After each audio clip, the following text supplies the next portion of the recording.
It depends on the application, but I like to work more on the applications which involves gradient, because gradient is the thing which uses full potential of the machine. Therefore, you never go wrong in the gradient. But isocratic is a bit rugged. It's a bit rugged method, but the gradient is the thing which have fun. Therefore, gradient any day. Buffer or solvents, actually making mobile faces is the most calming thing analytical chemists can do. I like it very much. That is the work they give you if you start as a fresher or if you join as a trainee. They ask you to make mobile faces. It's very fun. It's have a lot of calming effect, and it needs some focus. And I like to make buffers, which involves complex buffers. Like you have to add different kinds of solvents and different salts like that. Yeah, I like to work on the application like that, because they developed it, because they tailor made the mobile face like that, because of the lot of things that shows up on the analysis. Therefore, I'll go with the buffer. There's just solvents involving mobile face is not that much fun. I like to work more on the analysis which involves a complex buffer. So LC or GC, that's a difficult question, but I'll go with LC any day. LC is a lot fun. You can do many things in LC, like size exclusion. There are a lot of things there. The scope is very big for LC. GC is fun too. It's easy, but LC have a lot more fun than GC. So LC columns or GC columns.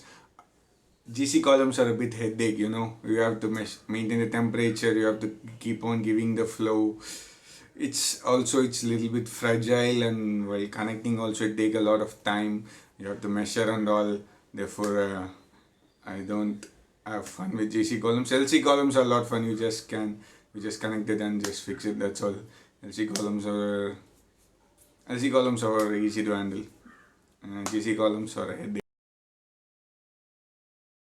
GC instrument or an LC instrument. In instrument perspective, GC is a simple instrument.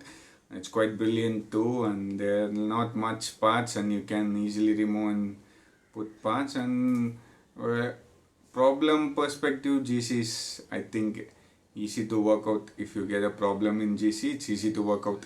As an instrument, I think GC is quite rugged. LC is having a lot of parts, and the pump and all, I think it's not, unless an engineer is there, it's difficult to clear out the problem. But I think GC is a simple instrument, or maybe I don't know about the instrument, but I think it's simple and easy to clear a problem in GC instead of an LC. SA or RS, I'll go with the RS, because acid substances all the fun, all the molecules that gonna pop up, because reactions, as told, synthesis is not very easy. There are a lot of things gonna pop up in your product, and not all of them are separable. Therefore, RS is a lot of fun. Impurity profiling, especially in drug development, impurity profiling is very much fun. Therefore, I have a lot of fun with the RS. Now we came to the mass spectrometry. Okay, ESI or EA ionization. Actually, ESI have a very good application, because you can directly get the mass of the substance, unknown substance you are looking for.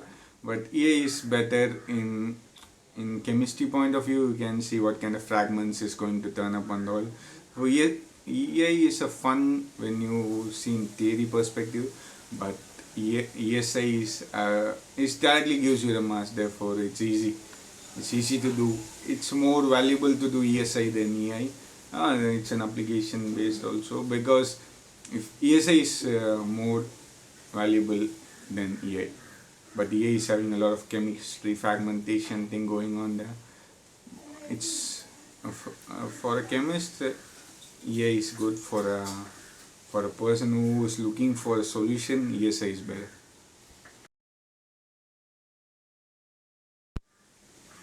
Single quad or triple quad. Triple quad is always better, because when you do for quantitative analysis, MRM like that, triple quad is better. But if you want to know unknown profile, mass profile like that, single quad is better. Why is single quad is better? Because In triple quad, the ions have to travel a long distance, I guess. Therefore, it's not that sensitive when it comes to the unknown mass profile. But single, especially in GC, single quad is better than triple quad. But in terms of impurity, like unknown mass, but other than that, every time triple quad is always better. You can do quantitative analysis better only with the triple quad. So liquid or headspace injection. Headspace injection is a freaking headache, man. And headspace injection, I don't have fun. Liquid injection is all the fun. You can just keep the liquid and inject and give split and all. Headspace is not fun. It takes a lot of time, and also it comes to the machine. You can keep only 12 vials in it. Therefore, there's a lot of headache in headspace injection. I'll go with the liquid injection. Integration or manual integration, or usually it's a norm to do auto integration only based on the slope and width and all. You should only do auto integration, but sometimes in the profile and all we do manual integration. Manual integration is not good. It takes too much time, therefore I don't like it. I'll go with the auto integration.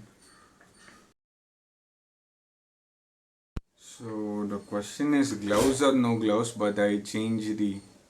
See, the question is gloves or no gloves, but I'll change into the question to protection or comfort. Comfort is important when doing the analysis. Yeah, protection. I'm okay with wearing gloves, but lab coat is not very comfortable all the time. Therefore, I'm okay with wearing gloves. Other protections and all, I'll only wear if they compel me to do. That's all. Gloves is the only protection I am comfortable to wear. Other things are not very comfortable when doing analysis.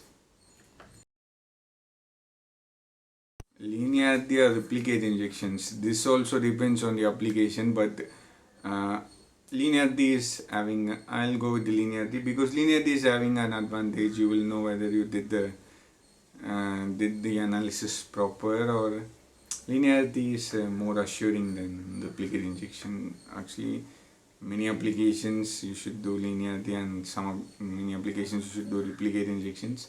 But linearity is always good. I do a lot of linearity, therefore for me linearity is good. It's a fun question, methanol or acetonitrile. I'll go with the methanol because I don't know. I'm using it a lot. Methanol. It's a simple solvent. I'm using it a lot. I'll go with methanol. If you ask me, Xen versus ethyl acetate, both smells bad. Therefore, I don't like. Methanol is not that bad. That the methanol smell is not that bad as other solvents. Therefore, methanol is fine. Also, on the passage of time, I think like methanol doesn't do me any harm. Therefore, I am going with methanol so far. So, what's my favorite book as an analytical chemist? In analytical perspective, if you ask me, the book is Coog. There are many books. There are many books in college they are available to read for analytical chemistry. But Coog is good for when I was studying. For the interview, I read Coog. Therefore, Coog is a good book. That's all. Coog is a better book. My favorite website is Chromatography Online. It have a lot of. If I get any doubt in chromatography, I'll only look into that website like Chromatography Online. They tell you a lot of things like deep things, like not only just a routine analysis. They will tell you a lot in research perspective. You can find a lot of good information in Chromatography Online. How do I know the mass? It's very simple because it's available in net. Whenever they give me some molecule, I'll see the structure in the online and I'll know the mass. It's simple. And breaking and all the instrument will do. I do nothing, just I'll know the mass and I see whether and the boiling point and all in case of GC, whether it's compatible with the GC or LC. See, only once you look at the structure, you will know whether it's a simple or difficult molecule. But LC is quite versatile in terms of mass spectrometry. LCMS is quite versatile. Therefore, we mostly get all molecules. But when it is very huge kind of a macromolecule, it's difficult. But all simple molecules less than 2350 m by Z is possible in LC. For that's how I know the mass. I know the mass in online, and for the analysis perspective, it's not very difficult. Especially if the structure is small and all, it's easy in mass spectrometry. So mass or NMR, I think mass is a simple thing. I work in it. It's a simple. NMR is the data is complex. NMR is quite huge than mass. Mass spectrometry, maybe because I'm working in it, I'll think it's easy. Then the theory of NMR is very huge, and there are a lot of things involved in NMR. I think NMR is conceptually better or conceptually vast than mass spectrometry, I guess. In terms of theory perspective, NMR is quite good and huge. In terms of application perspective, mass is better. What? You can't do anything with mass. You can't do nothing without a mass spectrometry. Many companies, pharma and all, everybody needs a mass spectrometer. For application wise, NMR is also needed in all cases, but mass is having quite an edge, I guess. What do I think about organic chemistry? Man, I know good organic chemistry. I'm not bad in organic chemistry, I can tell like that. Analytical chemistry, okay. Organic chemistry is good. It's good, it's better, but analytical chemistry is it's the secret source of chemistry. Chemistry will be bad if you don't do the analysis. Therefore, analytical chemistry is good. Organic chemistry is the engineering of chemistry. It's engineering course of chemistry. You engineer molecules. You just do analysis of molecules. Therefore, organic is great. As I told, they are engineers of chemistry field.